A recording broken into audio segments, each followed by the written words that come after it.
আসসালামু আলাইকুম। একটা বিধবা মহিলার গল্প আমি আপনাদের সাথে শেয়ার করি। আমি একদিন ট্রেনে ভ্রমণ করতেছিলাম। আমার যে সিটে বসি, আমার সিটের সামনে একজন বৃদ্ধা মহিলা দাঁড়ায়। সিট না থাকার কারণে উনি দাঁড়ায় ছিল। বৃদ্ধা মহিলাটি আমার মার বয়সী। উনি অনেক স্বাস্থ্যবান ছিলেন, যার কারণে ওনার দাঁড়ায় থাকতে অনেক কষ্ট হইতেছিল। তো আমি সেটা সহ্য করতে না পেরে আমি ওনাকে বলি যে, আন্টি আপনি এখানে বসেন, আমি দাঁড়াই যাই। আমি ওনাকে বসতে দিয়ে আমি জানলার ধারে দাঁড়াই।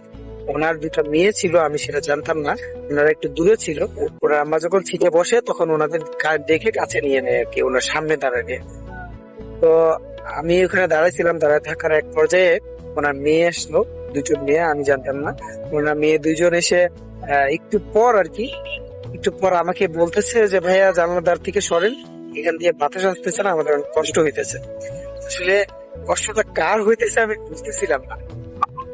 তার কারণ আমার নিজের সিটটা ছেড়ে দিল ওনার আম্মারে, এরা দূর থেকে দেখছে।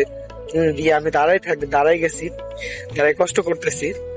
হ্যাঁ, আমার দাঁড়ানোর জায়গা নেই, আমি দাঁড়াই গেছি। এখন সেখানেও ওনাদের সমস্যা থেকে আমাকে সরতে বলতেছে, যে অন্য জায়গায় যেতে বলতেছে। আমি আসলে আমার অনেক খারাপ লাগে, আমি আসলে বলার মতো এখানে কিছু পাইতেছিলাম না, যার কারণে আমি নিজেই ওখান থেকে সরে যাই। হ্যাঁ, সরে গিয়ে আমি ট্রেনের দরজার গিয়ে কিনারে গিয়ে দাঁড়াই। তো এখানে আসলে ভুলটা কার ছিল আমি জানি না, আমার ছিল কিনা তাদের ছিল।